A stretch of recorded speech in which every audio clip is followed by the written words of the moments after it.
Paid in Full. Part 1. Hi there, my name is Andrew Cooper. I am 32 years old. I live in Philadelphia, Pennsylvania, and I am a fourth-year medical student preparing for my residency in pediatrics.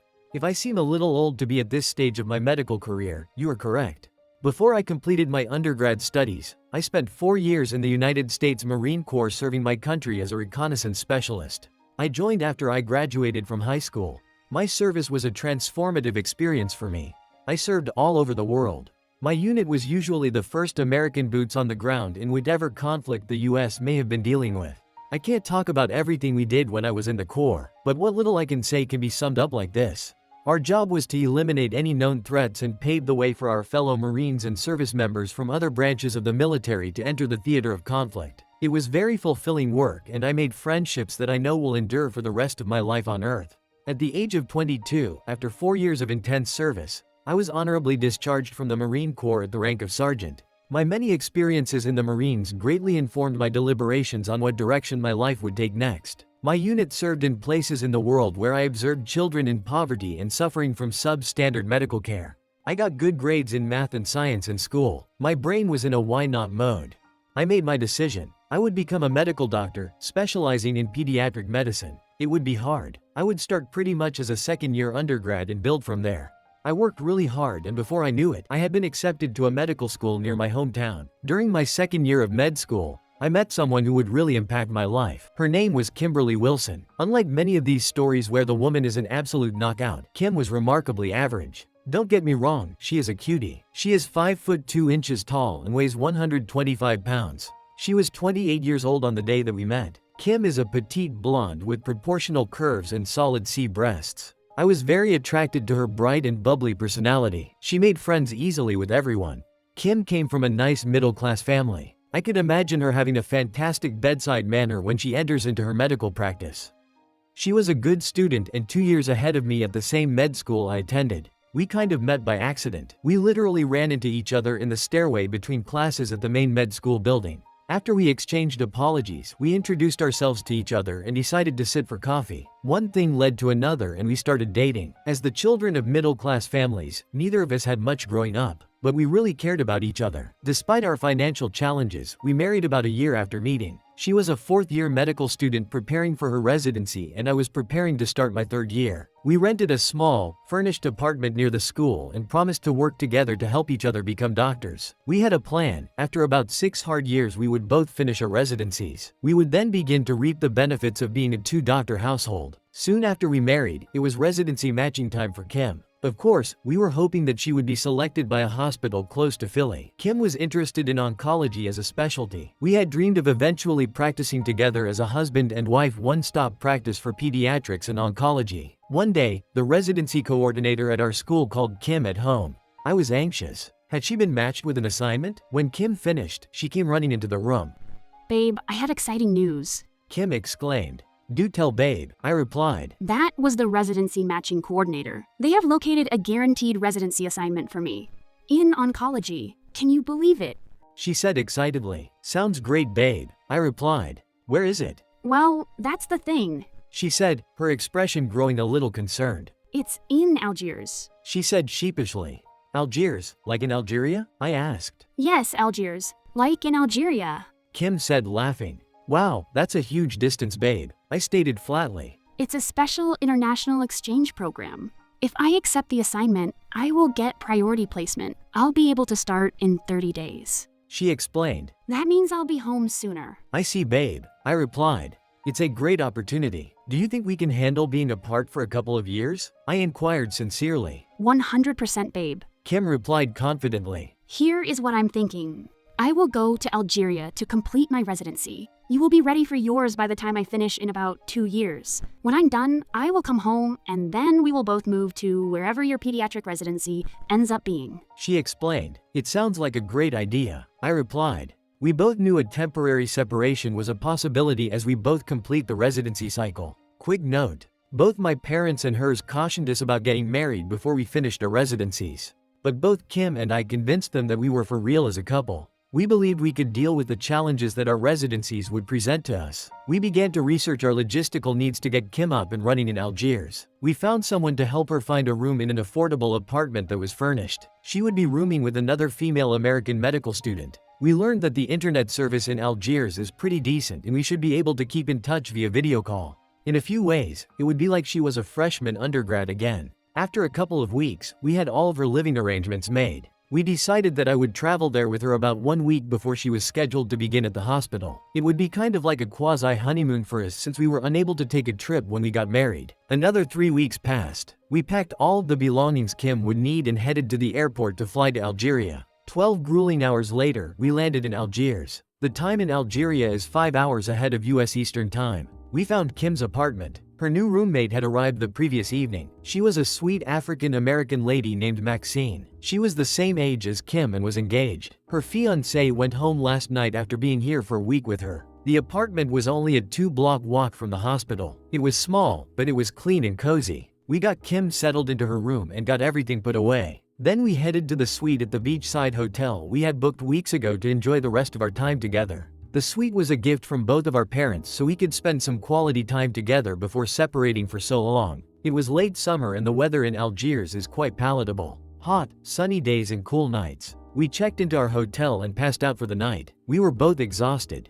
The next day, we planned to spend the day at the nearby beach. The weather was beautiful. We got up, made passionate love, showered, dressed and made our way to breakfast. After breakfast, we headed to the beach. We got to the beach, got settled in and spread our blanket out. We had been there just relaxing and enjoying the scenery around us when a stranger approached us. Hi there folks. Are you new to the area? Welcome. My name is Mario. He said as he extended his hand. Mario was the prototype beach dweller. Tall, dark and handsome. He appeared to be of Mediterranean descent. However, his English was perfect. We shook hands and introduced ourselves. Mario offered to show us around Algiers a little later to help acquaint Kim to the area. We agreed to meet him after lunch and he moved on. He seemed very friendly and we were kind of glad to have met someone willing to show us around. Nothing seemed amiss. Anyway, Kim and I had lunch around noon and then we walked over to the location that Mario asked us to meet him at. He was right on time and as promised, he showed us all around the city in his car. To be honest, we had a great time hanging out with him. He even drove us by his apartment building to show us how it was near the downtown area. He said that he and his girlfriend have an apartment with a waterside view. During the outing, Mario explained that his girlfriend was out of the country visiting her family in Italy but would return in a week or so. That kind of put me at ease. At least he wasn't single. At the end of our day, I invited Mario to join Kim and I for dinner as a thank you. Excellent. Mario replied to my offer. I know a really good supper club about a mile from your hotel. It even has a dance club. Let's meet there at 7 p.m. We agreed and Mario dropped us off at our hotel. Kim and I took a nap, showered and dressed for dinner. We then walked the short distance to the restaurant. During dinner, we talked about our lives. We shared with Mario that Kim was in Algiers for her medical residency for about the next 2 years.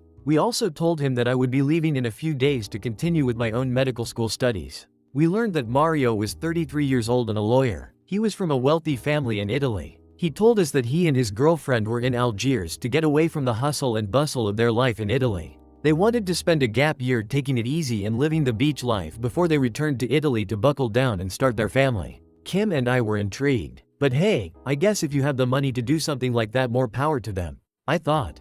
Dinner was very pleasant. Mario was funny and very entertaining. He told great stories and made everyone around him feel comfortable. After dinner, Mario suggested that we go next door for drinks at the dance club. Kim and I were having a great time. We readily agreed. After a few drinks, Kim suggested that we dance as a top 40 band was just beginning to play. Kim and I headed to the dance floor. Mario asked a lady at the bar to dance and she agreed. Kim and I danced 3 fast dances and the next song was fast as well. I needed a break. We left the floor and headed to our table to order drinks. Our order came and we relaxed a bit. After a few minutes, Mario came over and asked Kim to dance. Is it okay if I dance with Mario, sweetie? Kim asked. Sure, it's only a dance. I'll be right here when you are done, I replied. Kim and Mario danced to a fast tune at first. Then the band transitioned to a slow set. I thought she would come right back, but they stayed out on the floor. They remained at a respectable distance as they danced, acutely aware that I was watching, but I looked at Kim's eyes. There was something about the way she was looking at Mario. I shook it off. It was probably nothing. Only a split-second moment during a dance in a dark and sweaty dance club. I decided to let it go. Just then, the song ended and the band announced that they were taking a break. Kim and Mario returned to our table. You are a lucky guy, Andy. Mario exclaimed. He was hot and sweaty from all of that dancing. Your wife is an exquisite woman and a great dancer too, he said as he laughed. I thanked him as I ordered a fresh set of drinks for us. Right then, I looked at Kim. She was also sweaty and appeared to be in a slight daze. After a moment, she snapped out of whatever trance she was in. Could you order me a fresh drink, sweetie? She asked, not realizing that I had already done so in her presence just a moment ago. We enjoyed the rest of our evening and then walked back to our hotel. Before leaving, we exchanged numbers with Mario and wished each other well. When we got back to the hotel that night, Kim and I showered. Then she tried to kill me with sex. She was insatiable. Kim loved on me with an energy and determination that I had never seen in her. We had to use condoms because Kim's body reacted poorly to birth control pills. That night we used a whole box of 20. I was on cloud 9. She rode me like a cowboy riding a bucking bronco the whole night. I cannot get the look that she had in her eyes out of my head. The next morning at breakfast, I asked her about her extra energetic lovemaking. You just turned me on, sweetie. I was inspired. Plus, I'm gonna miss you so much, she said sheepishly. I laughed. It made sense. I relaxed and enjoyed the last few days of my time with Kim. She accompanied me to the airport to fly back to Philly. As we waited for the airline to call my flight, I looked into her eyes. Kim, are you sure that you are okay? I asked her sincerely. Is there anything on your mind that you need to talk to me about? Why would you ask that, sweetie? I'm fine. I will miss you terribly, Andy. Don't worry about me. I have Maxine to keep me company, and work will be very, very busy, as you know. I promise to be careful, and we will video call every evening. I know you will be busy too. It may be hard sometimes, but we have our plan, right? Yes, honey, we have a plan, I confirmed as I hugged her tightly. Just then, my flight was called. We kissed passionately before I finally left to board my flight. After another 12 hours, I was back in Philly. Exhausted, but safe. I texted Kim to let her know. Part 2. The next few weeks went by as routinely as you might imagine. I was extremely busy with the duties of a third-year med student and Kim was on a crazy rotation at the hospital. Still, we video chatted every night at 6 p.m. Eastern Time, 11 p.m. Algeria time every evening. We even tried sexting a little to maintain some kind of an intimate connection. I bought us toys that can be controlled remotely. It was better than nothing. At around the 2-month mark, Kim texted me that her shift was changing and she may not be able to video chat every day as a result. This is a normal occurrence for resident doctors. I didn't find anything amiss. The time difference made it difficult to find a time that worked for both of us. After another few weeks, Kim and I only video chatted on her days off and we had abandoned the whole sexting thing due to Kim's tiredness. She seemed preoccupied during our calls, like she would rather be somewhere else. I asked her if she was okay. She always said yes and that she was just adjusting to life in Algeria. The food, the time zone and the people, etc. Many of her patients do not speak English. Kim has been working on her Arabic and has a translator assigned to her. Still, it represented another pressure point on her end. After 6 full months, Kim and I arranged for me to visit her. She took 3 days off work so we could spend some time at the same seaside hotel we stayed at before. Kim was at the airport to meet me. She looked pretty much the same since the day we parted about 6 months prior. However, there was a slightly different look in her eyes. When we embraced and kissed, I could feel something was different. Her kiss lacked passion. Maybe that is what I saw in her eyes. I'm not sure how to explain it. It's like someone in her head lowered a dimmer switch. Still, her words fit the moment just fine. I missed you, sweetie, she told me as she hugged and kissed me. Me too, honey, I replied with sincerity. How was your flight? She asked while patting me on the back. In all of the time we have been together, Kim has never patted me on the back. But I have seen her pat friends on the back in similar situations. I received a friend pat. Realizing what she had done, she took my hand and said, Let's go, sweetie. You must be tired. We then proceeded to the seaside hotel. After we checked into our room, I laid down for a few hours before dinner while she settled us in. We then changed for dinner. We had a nice dinner. I asked her all of the questions that you would think I would ask. She told me how the residency was going, how her shifts were laying out and how things are living with Maxine. So have you seen Mario? I asked her. Not really. He and his girlfriend met Maxine and I for drinks a couple of times. But that's it. She replied matter-of-factly. I accepted her answer and just nodded. I had no information to the contrary. That night, we did make love.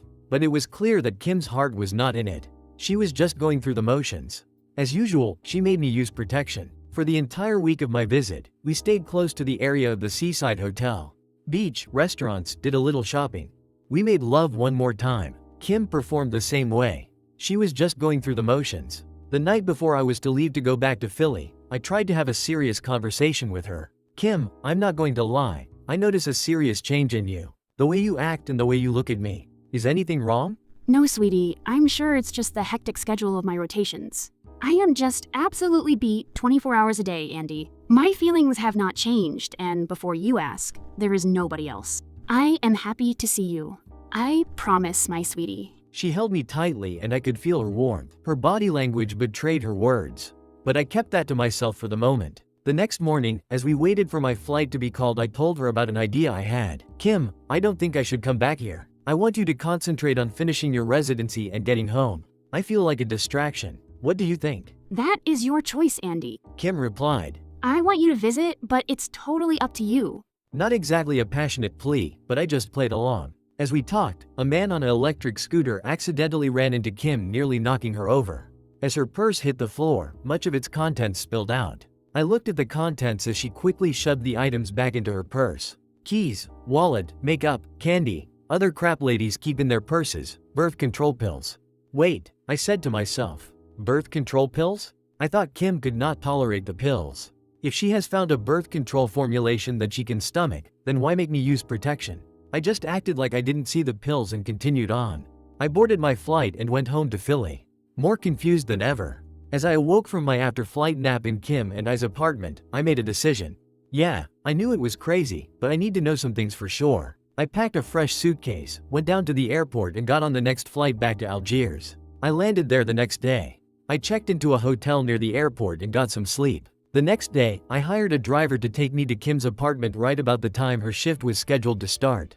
No sign of Kim. I looked all around the building. Nothing. I decided to approach the door and just go for it. Maxine answered.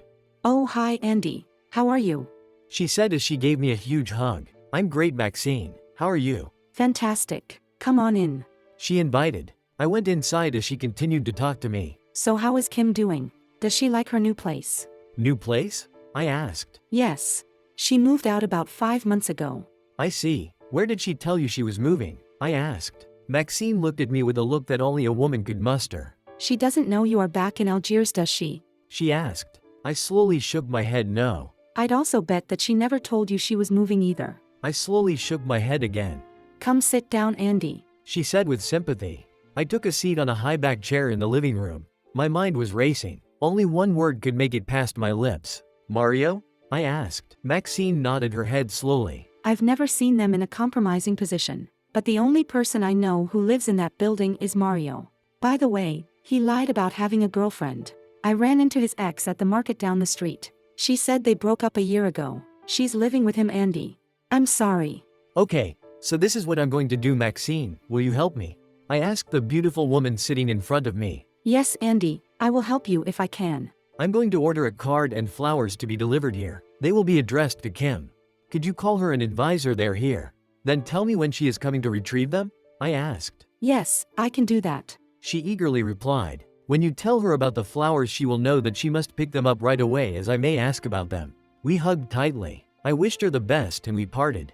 She agreed that she never saw me. I went back to my hotel and ordered a bouquet of roses and a card expressing my love. The message, I miss you, honey. Love, Andy. The florist delivered the flowers that afternoon. Maxine called Kim as promised and then called me. Kim said she would be there in 2 hours to retrieve them. I got into position. I paid a service to ride on the back of someone's motorcycle. That's a thing there. I watched Kim walk up to the house to pick up the flowers. She then started walking to the hospital. She must have picked the flowers up on her way to work. I followed her from about a block behind on the back of the motorcycle. As she approached the hospital, I paid the motorcycle driver and began following her on foot. As she started to walk into the hospital, she deposited the fresh roses, card and all, into a trash bin near the front entrance. That was all I really needed to see. I knew right then that she had given her heart to Mario. There was only one more thing to do. I had Maxine to thank for helping me accomplish it. I wanted to see them together for myself. Maxine gave me Mario's exact address and the next day, I posted up nearby. It didn't take long until the lovebirds came walking up to the building hand in hand. Kim looked so happy and in love as she looked at Mario. That was the same way she used to look at me when we first got together. Maxine told me that Kim had invited her to join her and Mario at the dance club that night. I wanted to get some hard evidence of her infidelity to aid me in divorcing her cleanly. I was scheduled to fly home in the morning. I was only going to stay long enough to get some picture and video evidence of her and Mario together. I already had Maxine's statement of when Kim moved out of their apartment and that Kim told her that she was moving in with Mario.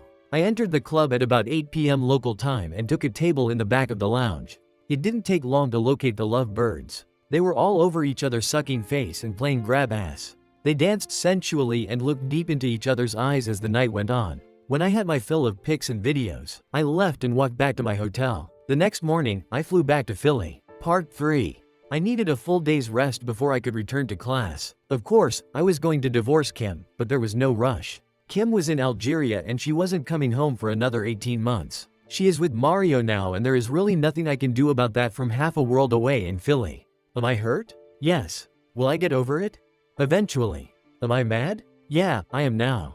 But what could I really do to prevent it? I mean, she made her choice.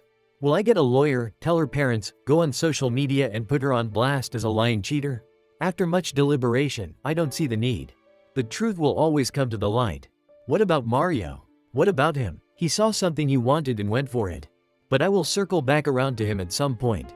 He should not get off scot-free in this mess. I decided to see just how long Kim could, or would, go before she noticed that she had not talked to me. The next day, I got a text from Maxine. I thought you would find this interesting. I recorded this yesterday. An audio file was attached. It was a conversation that Maxine had with Kim when Kim called her to invite her to the dance club the other day. So Kim, what did you do with the flowers from Andy? Maxine asked. I threw them out. I can't take them home to Mario. He will be really jealous. Kim replied. So Kim, when are you finally going to tell Andy it's over and that you've fallen in love with Mario? I mean, Andy is a good guy. Shouldn't you just tell him? Maxine asked. What are you talking about, Maxine? Kim replied. This thing with Mario is simply me fulfilling my needs while I'm here in Algeria. When my residency ends, I will return to Andy like nothing happened.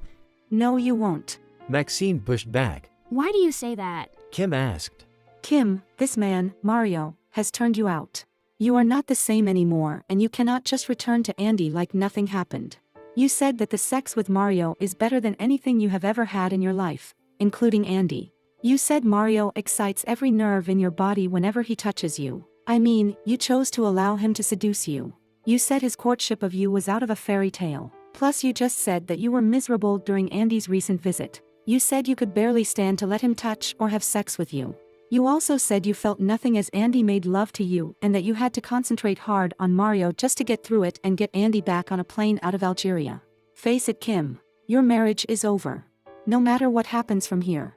Maxine explained. I don't agree with you. Kim disagreed. In the months before I go home, I will wean myself off of Mario and prepare to return to Andy.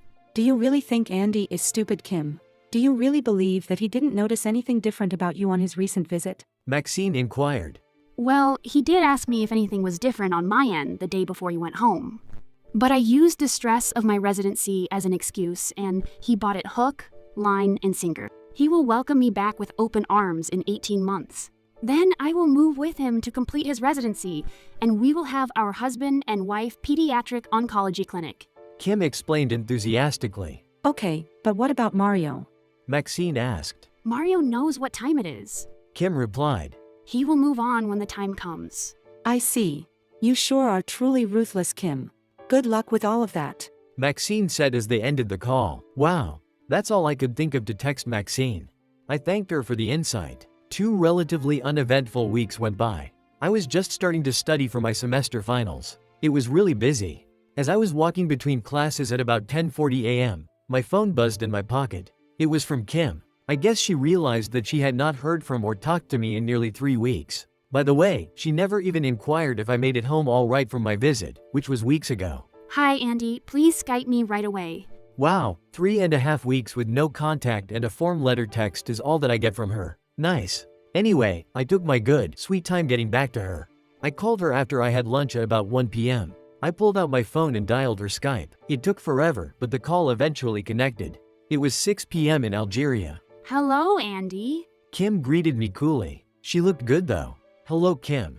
To what do I owe the pleasure? I replied in turn. Andy, why haven't you called or texted in over 3 weeks? Kim inquired. I laughed. It was kind of a reflex. Why are you laughing? Kim asked me. The phone works both ways, Kim. Is today the first time you even thought about me? How nice of you to call. I replied. I told you how busy I am in my residency, Andy. Of course, I was thinking about you. Kim retorted. Okay. Let's not go in circles. What can I do for you, Kim? I said, cutting to the chase. Andy, I have to come home right away. Kim informed me. Really? Why? I replied. I'm pregnant, Andy. Kim dropped the bomb. I must have gotten pregnant the last time you came out here. I'm sorry for my non-communication, and I'm sorry for my attitude on this call. But I'm being sent home by the school until I am able to continue with the residency after our baby is born. I'll be there in 3 days. I will send my travel itinerary to you so you can meet me at the airport. She said. I have to get to my next class, Kim. Send your information. Take care. I ended the call. As I turned my phone off before my next class, I found a text from Kim. Aren't you happy that you're going to be a father? I left her on read. It was time for me to visit her parents. As 3 Stacks said, this shit must stop. The next day, I drove out to Kim's parents' house in suburban Philly. They greeted me warmly. Suzanne, my mother-in-law, spoke first. Andy, aren't you excited to become a dad? It's interesting news, Mom. I replied. Why do you say that, son? Fred, my father-in-law, added. Well, Dad, there is something I need to tell you both. Kim is in a relationship with another man in Algeria, and I suspect that man is the father of her baby. Needless to say, they were both in shock. You can't be serious, son. Suzanne remarked. I can understand your skepticism in hearing it from me, so I'm going to let you hear it from Kim herself. I then played Kim's entire conversation with Maxine from start to finish. When the recording finished playing, Suzanne and Fred were both as white as sheets. We are so sorry, son. Fred said with great sympathy. We didn't raise her like that, Andy. Suzanne chimed in. What can we do to help? Fred asked. 3 things, Mom and Dad. 1. Kim is going to need a place to stay. I cannot live with her right now. I was hoping that she could stay here. Of course.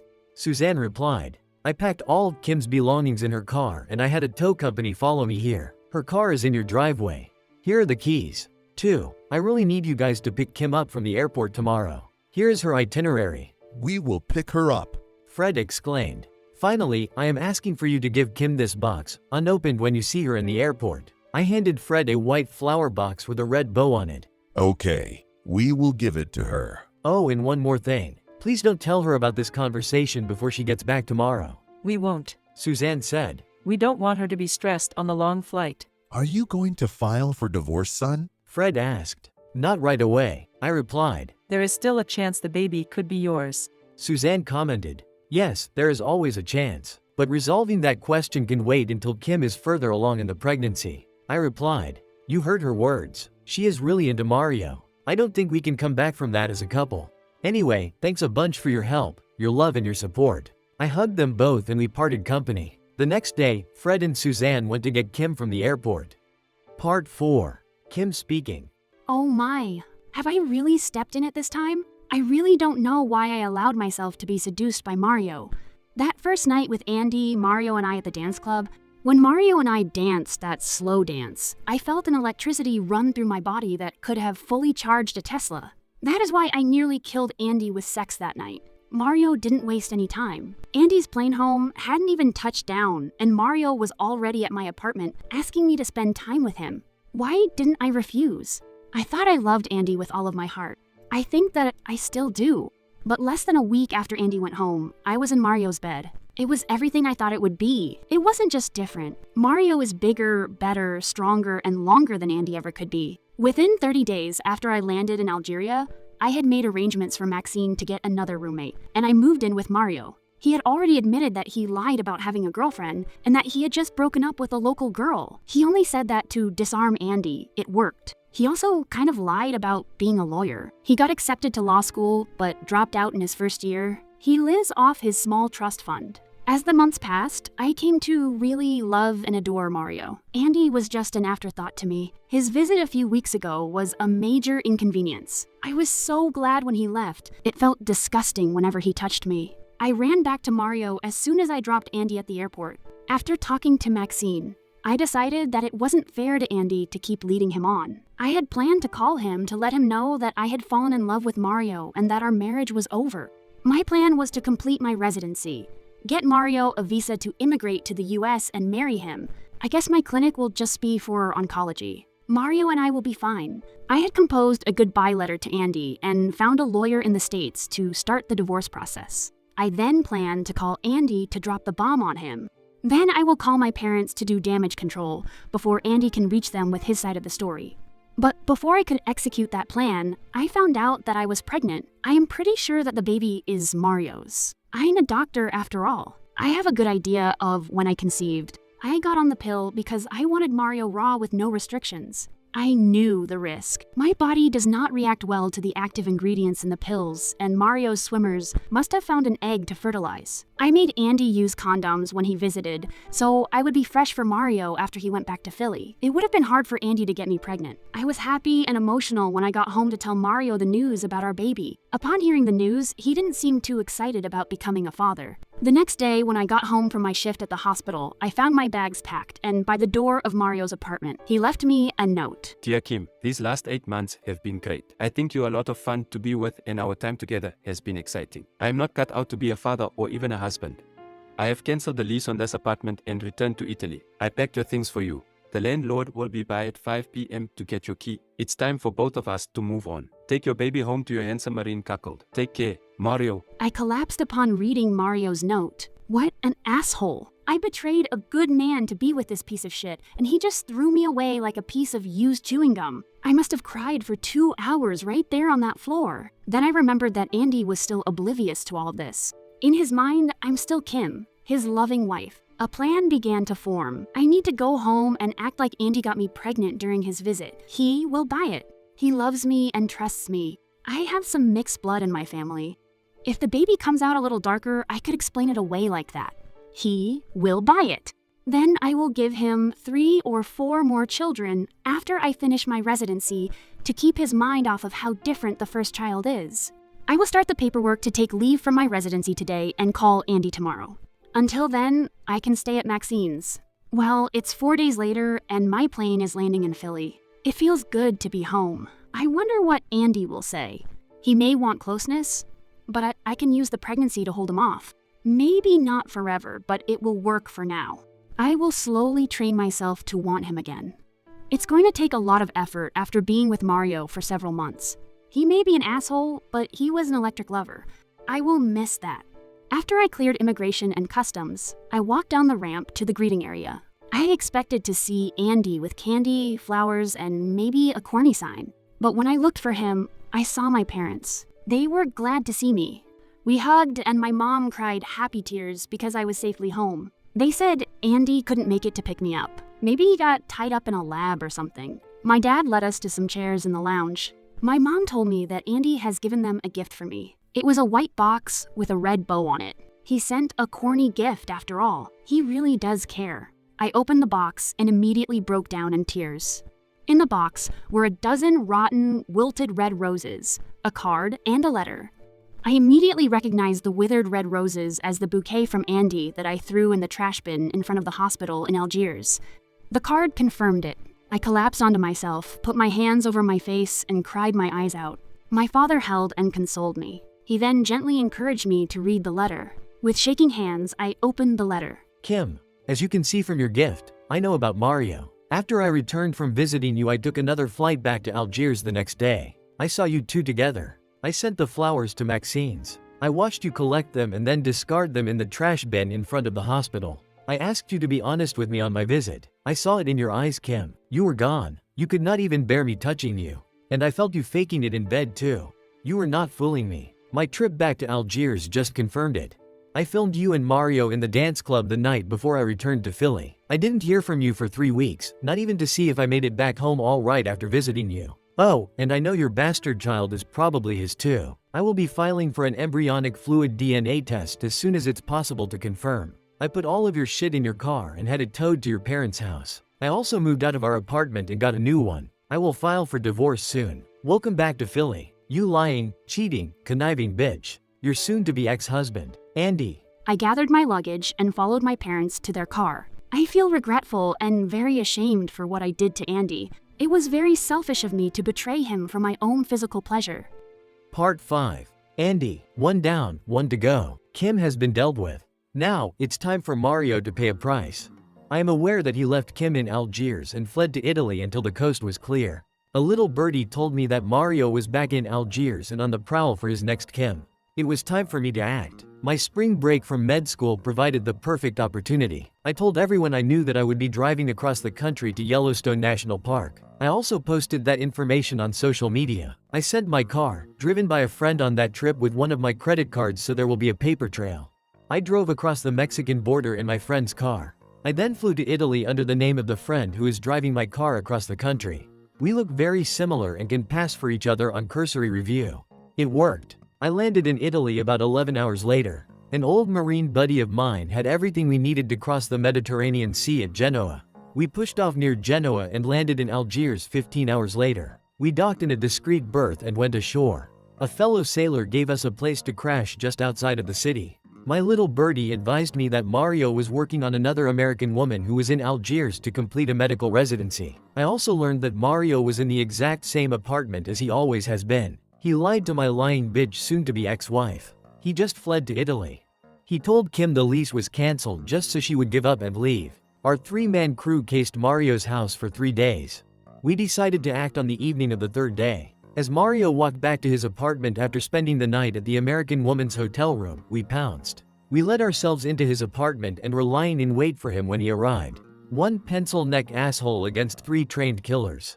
I'd say the odds were in our favor. We knocked him out cold, stripped him naked and tied him up. Marcus stuffed the asshole in a large sea bag and we were on our way.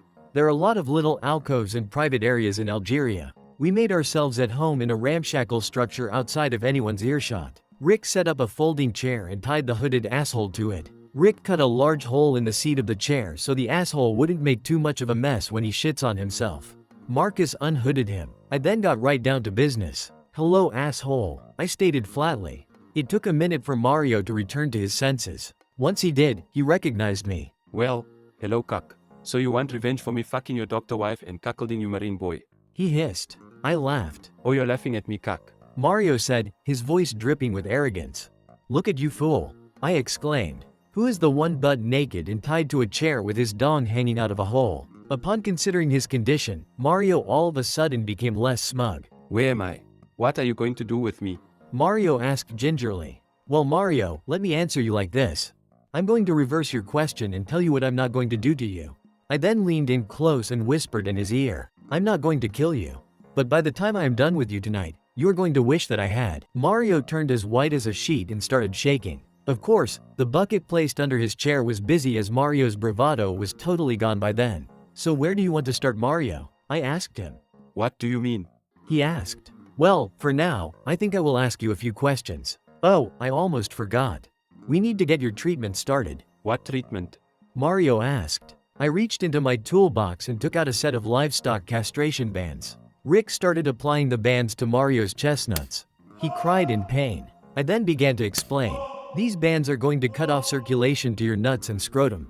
Eventually, they will die and just fall off of your body. Besides, where you're going you won't need them anymore." Mario looked at me in horror at those words. I then started my questions. "Why did you target Kim?" I asked him.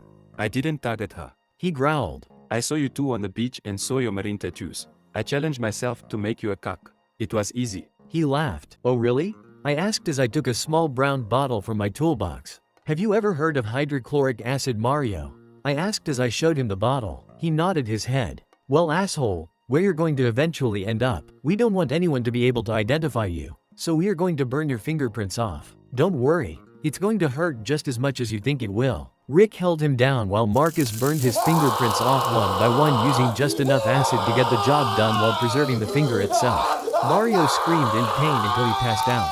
We then bandaged his hands with a medical kit that we brought along and got ready to break out of there.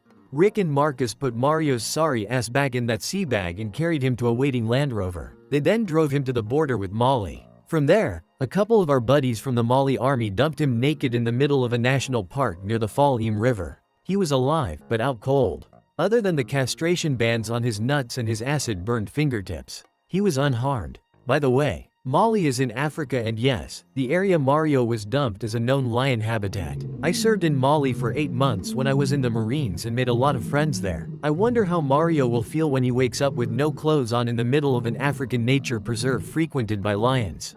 Maybe he can charm a lioness into helping him escape. I might not bet on that outcome though. With that, I'll call us even. It was time for me to head home. After saying my goodbyes to Rick and Marcus, I took a passenger ferry back to Italy, flew back to Mexico and drove home using my friend's ID to cross the border. The next day, I returned to school. Oh, and Yellowstone was great, thanks for asking. You can't beat the fresh air up there. A few months later, I was driving up to my new apartment and saw none other than Kim sitting on my front steps waiting for me. I thought about turning around and driving away, but it was time to wind down this part of my life. "Hello, Kim," I stated flatly as I walked up to the steps. Kim stood up. She was about 4 months pregnant by that time and clearly showing. Hi, Andy. She replied. She tried to approach me, but I held up my hands in protest. "What do you want, Kim?" I asked. I just need to talk to you, Andy. Kim stated as she pulled an envelope out of her purse. I have the results of the amniocentesis test here. "And?" I asked. You are not the baby's father, Andy. She said with disappointment in her voice. The only other man I was intimate with since we married was Mario, so he has to be the father. "I see," I replied solemnly. "Thanks for sharing those results, Kim, but you could have called or emailed that info to me." "What gives?" I asked. Well, Andy, I came here to make my case, a final plea. Kim stated. "For what?" I asked. For our marriage. Kim answered. We could still be a family. Yes, I made a serious mistake, Andy. I got blindsided by Mario's charms, and as a result, I allowed him to seduce me. I sincerely apologize for hurting you. It meant nothing. It was purely physical, and I intended to give him up before I returned from my residency. Please consider giving this baby a father and me a husband.